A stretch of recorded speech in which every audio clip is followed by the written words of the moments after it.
Hi, I'm Dr. David Dobson. Welcome to Conversations. Today, my guest is Professor Justin Molander. Justin is a member of a Sapotaweyak Cree Nation in Manitoba.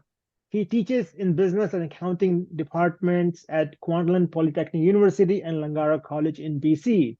Today, we will discuss his insight and experience on integrating Indigenous perspectives into course curriculum. It's a great pleasure to have you on my show, Justin. Thanks so much, David. I'm glad to be here.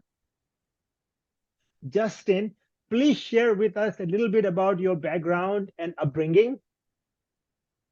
Sure, you bet. So, David, I was born and raised in a small town called Cranbrook, and my dad, he's a member of the Sapotaweyak Cree Nation, of course. And when my grandmother was pregnant with him, left the reservation, surrendered her status, and she came out to BC. My dad wouldn't have to go to residential school, so that's exactly what she did, and she came out to Mm, Cranbrook. mm, And only way later in her life did she go and regain her status again. mm, She had a long career in government, and mm, she went quite high in government, mhm, all because she wasn't Indigenous. mm, Right? If she was mm, Indigenous, they would have never hired her in the first place. But she mm, became, a director in the Ministry of Highways and Transportation in BC. So it is an mm, amazing career, and that's sort of how I came to be. My dad, growing up in Cranbrook, like spending most mm, of his life in Cranbrook, mm, he met a nice Italian lady, my mom, mm, mm, mhm, and they had me mm, and my brother and my sister. mm, I am much pinker in my complexion than they. But you look at my brother and my sister, like, yeah, those are Cree people. So yeah, I just popped out this way. Genetics are a yeah, funny thing, yeah. right? But nonetheless, I am a registered member of the Sapotaweyak Cree Nation. I'm Mm, proud to mm, be affiliated with the community. It's doing a lot. There's a lot of excitement in the community. They're well governed, and it's a great place to be from. And I take a lot of pride in that heritage. So I got to grow up in this environment, though I was not on the reservation, mm, right? And mm, that kept me from certain negative experiences, but it mm, also kept me from a lot of the community connection as mm, well. So there's pros and cons. mm, It did give me an opportunity to focus on education. Growing up, I got to experience quite a bit being, in the West. mm, Maybe I would have been more isolated in the community, especially given the complexion of my skin, yeah, and it would have been I think a difficult road, and I don't mm, regret anything. mm, So I got to 19 years old, 18 years mm, old, you get out of high school, where mm, I achieved very poor grades in high school, because I was so active. I was doing all kinds of stuff, and I got my taste of a coal mine. So I got a okay. job at a coal mine, drove big trucks there, didn't really know what to do with my life, decided, you know what, I better go back to school. College of the Rockies, Mm, went to College of the Rockies, got a mm, diploma, mm, transferred to UBC Okanagan, mm, finished my degree there. And then, the rest is sort of history. I started in the BC legislature supporting mm, Minister Colin Hanson as a research mm, officer. okay. Spent a brief time supporting Minister Bennett as an executive assistant, Mhm, around the time of the election. okay. In When Gordon Campbell was on the way out, I Mm, also left, mm, joined a commodities department at Teck mhm, Resources, supported the Toronto Metals Desk, went all around the world, in the metallurgical coal business, steel mhm, making coal. Um, I decided that, you know what, I better stay a little more local. mm, Ended up in a family office, okay. which is, what, ultra high net worth Mm, families portfolio of businesses. Did a lot mhm, of debt work, debt yeah. syndications, project financings. Ran my own firm for a number of years, and now I'm in my 40s, and trying to take control of my calendar, and really enjoying being with the students. So Mm, that's my history. That's how I yeah, kind of came to be where I am. yeah, That's I grew up outside of the community, but I'm yeah, still a member of that community. I yeah, do whatever I can to yeah. to uh, to honor it. Thank you very much for sharing this your story, Justin. When you were a university student, you never disclosed your Indigenous heritage. Why was that? A few things. I think in those days, right? Like this is, 2002, 2003, right? It just was not celebrated. Mm, You know, like when you thought of Indigenous people in those days, at least yeah. maybe this was just my perception, and this is just a perception. I don't have a study. I'm not published on Mm, any of these. These are good. Only my opinions here today, David. yeah. Okay. Okay. So everything I say is entirely my own. It's Okay. not the opinion of the school, and I have no research to back it up. Okay. But I'll tell you my perspective. Okay. I didn't think there was a lot of pride in it. When people Mm, thought of Indigenous people in those days, they thought mm, alcoholics, mm, methamphetamine addictions, heroin addicts, mm, homelessness, mm, um, physical and domestic abuse, mm, um, you know, sexual predation, right? It was not, I think, in those days, something to be terribly proud of, but things were mm, changing. mm, You know, mm, I think I started to see, especially in my last 2 years of undergraduate studies, more of a shift mhm, and a recognition that Indigenous students might need a little bit of a support system. yeah. Mm, And definitely, like after university, when I went into the legislature and I saw what was happening in the landscape there, mhm, things started to change rapidly. To now today, where everyone's, I think, scrambling to gain a firmer understanding of things. mhm, So that's why I never disclosed it, David. I mm, thought it would be a yeah. detriment to me. Yeah. I thought it might cause Yeah. my profs to kind of push me into a corner Mm, of, oh, well, yeah.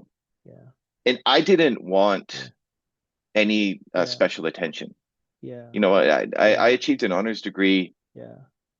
by my Yeah. own accord, right? And Yeah. so that's like Yeah. that's just how I felt in those days Yeah. because I didn't. Yeah. Yeah, I that's that's Yeah. that's my perspective. Yeah.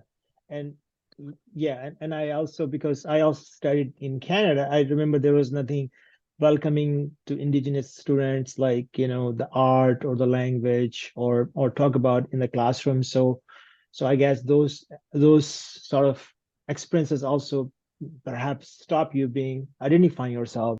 So And I didn't need yeah, to, given the yeah, complexion of my skin color, yeah, yeah, right? Like my sister yeah, couldn't get away with it because she's much yeah, darker than me, yeah, right? So it's almost yeah, you just look at her yeah, and you know, yeah, right? But yeah, for me, I was able to kind of scoot under the radar, yeah. if that makes Yeah. sense. Yeah, I know, Yeah. absolutely. Absolutely amazing because yeah, yeah, so why is Indigenous knowledge is important to student learning experience, Justin? Well, think about the tapestry of this country, Yeah, right? It's very yeah, rich. There's yeah. all kinds of people here. Hmm. But I think it comes down to the fundamental construction of this confederation, Mm, right? You know, a long time ago in the 1800s, yeah, 1871, I think was the yeah, Royal Proclamation. Like I probably got the date wrong, but yeah, there was yeah. a Royal Proclamation. It Mm, basically said, hey, you know what? All of you governors in the colony, you got to create treaties with the Indigenous people. hmm, Treaties were created, hmm, and then they were promptly not honored, mm, right? And it was, I guess, 1984. The government's like, hey, we're going to enshrine these treaty rights in the Constitution, right? hmm, Section 35 of the Constitution. And then hmm, Supreme Court ruling after ruling after ruling after ruling has hmm, affirmed, hmm, you know, this. hmm, So if you're going to exist in this country hmm, and it forms a part of the Constitution, hmm, and there's a significant legal framework of as to how the country needs to hmm, function. hmm, Well, you've got to know this stuff at an hmm, undergraduate level. hmm, You just have to, right? So the K to 12 system is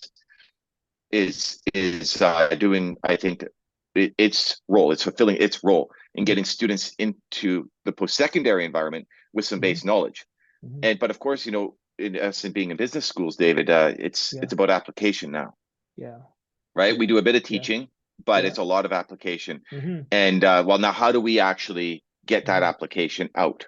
Yeah. And if you are going to have a career in anything that has a lot of Indigenous touch points, Yeah. so what I think we're like the fifth largest or sixth largest oil producer in the world, Mm, right? We have a mm, tremendous amount of natural gas, mhm, huge forestry operations, mhm, mining and minerals. mhm, All of these have considerable touch points with mm, Indigenous people, and it mhm, is where a considerable number of Canadians are employed. mhm, Many of those Canadians don't have a strong enough understanding of Indigenous issues to be effective when they come out of university in their role.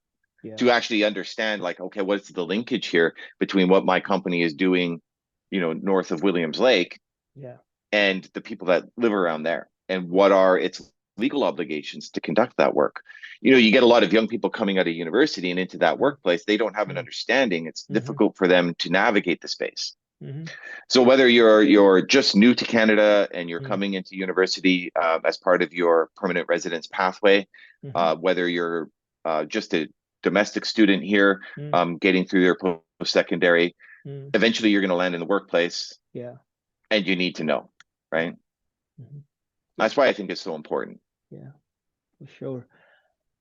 Justin, you have successfully incorporated Indigenous business cases into your courses, and you have also written several case studies yourself. What changes have you noticed in students' learning outcomes? I find it to be incredible when I can dispel a myth, various myths. So in my intermediate 2 course, we do a bit of corporate income tax. And it's really, really interesting when I start introducing to them the connecting factors tests that occur for Indigenous people. And those connecting factors tests are what determine the amount of income tax payable, right? Because there's a perception amongst Canadians that Indigenous people don't pay income tax. Well, the vast majority of them are subject to full income tax because they don't live and work on reserve. If they live and work on reserve, which is pretty much precluded to only band office staff, there's some exemptions there. But many of them are off reserve, living in an apartment on Williams Street or something like that, and just working, paying tax like everybody else, right? So there's these myths, right? Or the Sawasin, down in just across the Massey Tunnel, they have their own sales tax, the First Nation sales tax, FNST, right? So they don't pay GST, but they have their own sales tax because they have their own deep services to take care of: power, water, sewer, storm. It's a full Indigenous development down there. It needs to be supported with a tax base. So these administrators have created their own tax structure. So, these things are very enlightening to students. And when they start learning about them, they're like, wow, I didn't know that. That's a bit of the casework that I try to draw around those experiences that I see and get them into the class in front of the students, dispelling myths. Oh, you're on mute there, David. I think you made a very good point by bringing these cases and dispelling those myths is so important. So students learn exactly what's really happening. This is very good. So I want to ask you, what is your approach to introducing Indigenous perspectives into your classroom, given our classes consist of diverse students' body? Well, I often try to find linkages. At Kwantlen Polytechnic, I think about half to 60% of my students are from Southeast Asia. Right. So one of the things I can say to them right away is, hey, you know what we have in common? And I'll get a Southeast Asian student just kind of blankly looking at me. It's like, what do we have in common? The British. We have the British in common. Light bulb moment, it's like, oh yeah, the British, right? So in jest, of course, in total joking, but from the colonial era, and Pakistan's a thing, right? The Raj, all of that. It creates an instant connection to the disruptions that colonialism have brought to Indigenous people here. You know what I mean, David? Right? So absolutely. That's how I create. I try to cross these bridges, and just about anywhere in the world, everywhere in the world has had something like this at some point in their history. So for faculty trying to make that connection, it's simply understanding the diversity of your classroom and saying, hey, you know what, this happened to you in your culture, and this happened to you in your culture. And that's why it's so important to Canadians.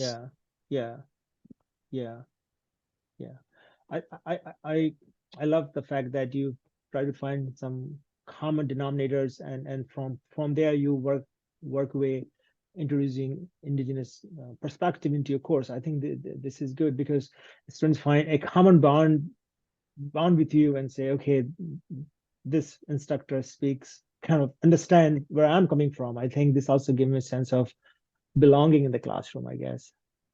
Yeah, and for that Southeast Asian student, Yeah. it's like, yeah, you know what? I have my uncle's family, like half of them are on the other side of the Pakistani border. Yeah. Like Yeah. Yeah. the devastation Yeah. that these things have Yeah. caused, right? And it Yeah. creates an immediate empathy, Yeah. Yeah. right? Because it's Yeah. something that touches those Yeah. students deeply. Yeah.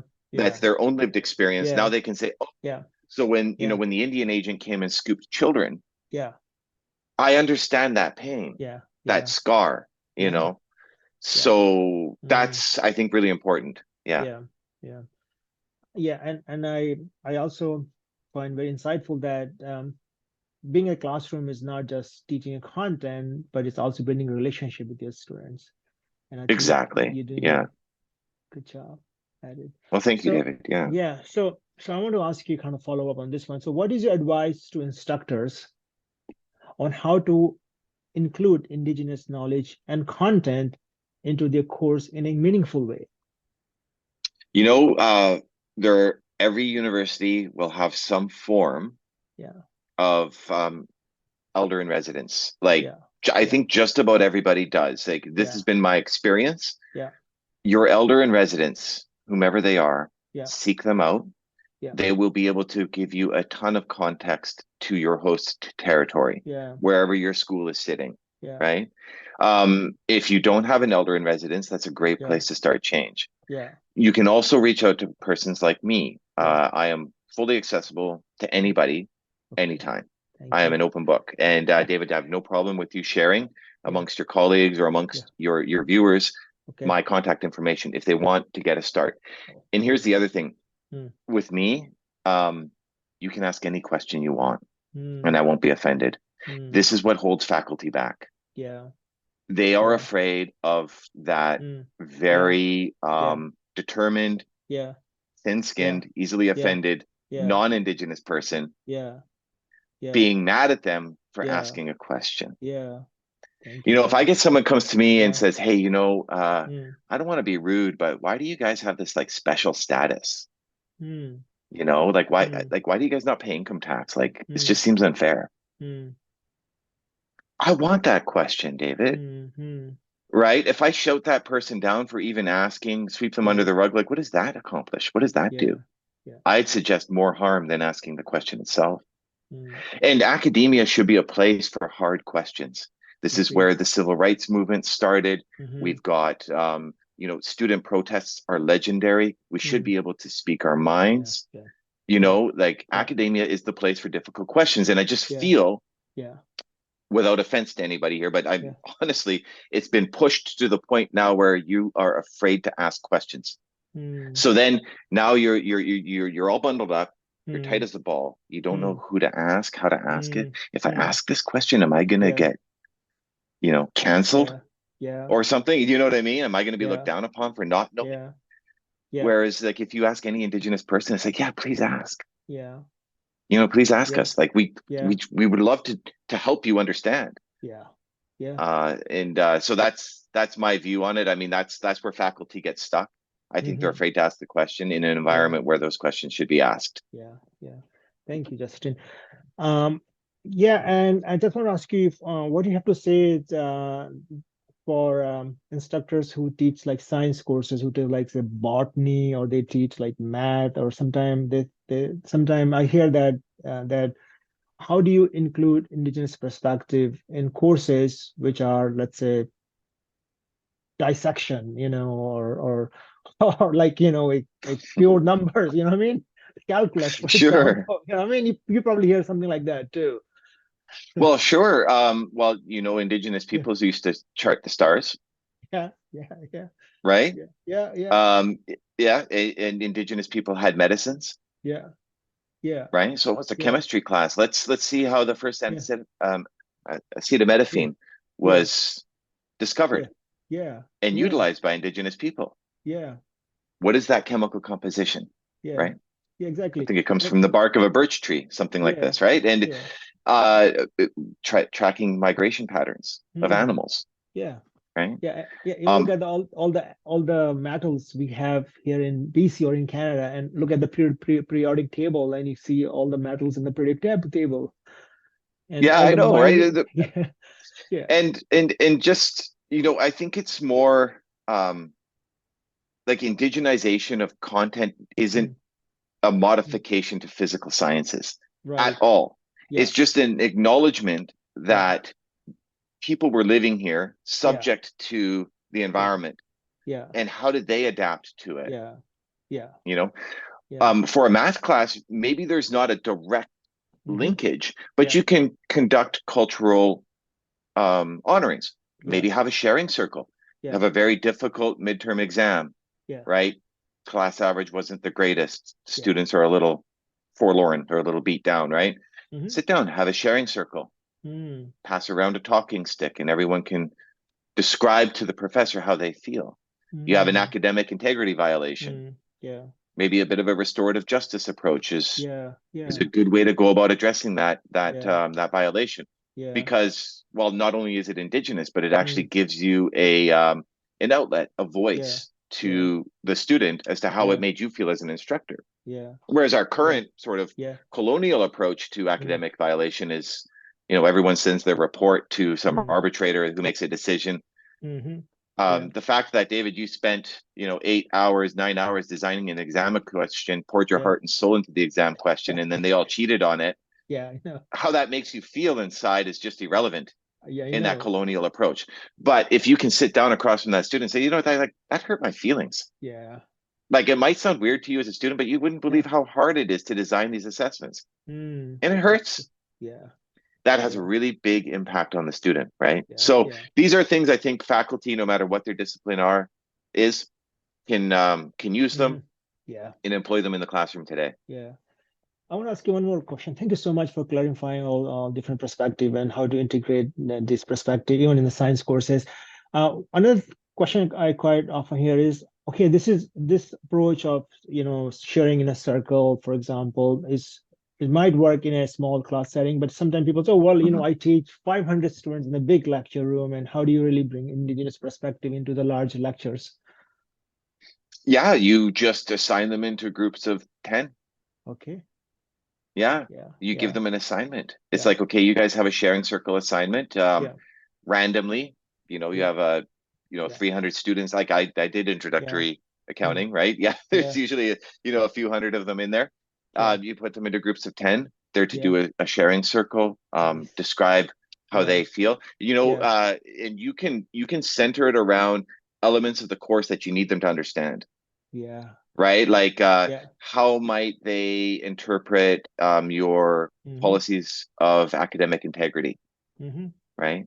And yeah, everyone has to share what academic integrity means to them, yeah, right? It could be like one of the first things that you do yeah, in your class, right? Because you're going mm-hmm, to cover that policy anyway. yeah, So you could get yeah, them into that environment. yeah, There's a ton of cultural reference that you can throw out to a large yeah, group, yeah, without maybe that sort yeah, of a physical gathering. yeah, yeah, yeah, Little creativity, a little bit of yeah, thinking, and yeah, you can get it done. yeah, yeah.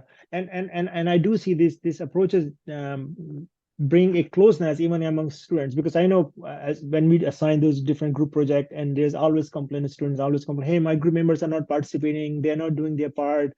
And I think that when we have this a closeness within the students, some way it would probably bring students together. So it's not more about competition; it's more about how we can work together and be a community, even in small groups. Exactly. You get those small group Yeah, projects, yeah, and maybe it's 5 people, two yeah, of them are not participating. yeah, yeah, You get them to have a sharing circle, yeah, maybe moderated by the instructor, maybe yeah, not. yeah, God, but everyone can then express their views, right? yeah, The two not performing, you might find out, okay, well, one's dad has cancer yeah, and yeah, has childcare obligations now at yeah, home, yeah, and that just the time isn't there. The other one's yeah. maybe was receiving financial support from Mm, overseas, and a mm, parent or a loved one lost a job, mm, and now they're picking up extra shifts. mm, To the other three students who feel mm, wronged, this might Yeah. create a degree of empathy. Yeah. And then they can start to strategize, well, how do Yeah. we actually work around this problem? Yeah. You know, what can we do that's equitable Yeah. amongst the group that Yeah. takes into account, you know, what these Yeah. other two are going through? Yeah. Indigenous perspectives are fantastic for that. Yeah. Yeah. Yeah. Wonderful. This is wonderful. So what's next for you, Justin? Okay, well, I'm gonna head over to a conference. I have a panel discussion on Indigenous Okay. issues at this Okay. conference, and Okay. yeah, you know, I think what I'll be doing this year is focusing on case writing. Okay. I have a bunch of cases I'm lining Yeah. up for Pearson and Yeah. Wiley. Yeah. I'm doing some writing for CPA's Western School of Business. Nice. That'll balance out my year. Okay. Going into next year, I'm hoping to do design and deliver a few Indigenous business courses. Cool. Nice. Very good. Yes, yes, that's what's next. Thank you so much for your time, Justin. I really appreciate that, and all the best for all the work you do. Thank you so much, David. We'll talk soon.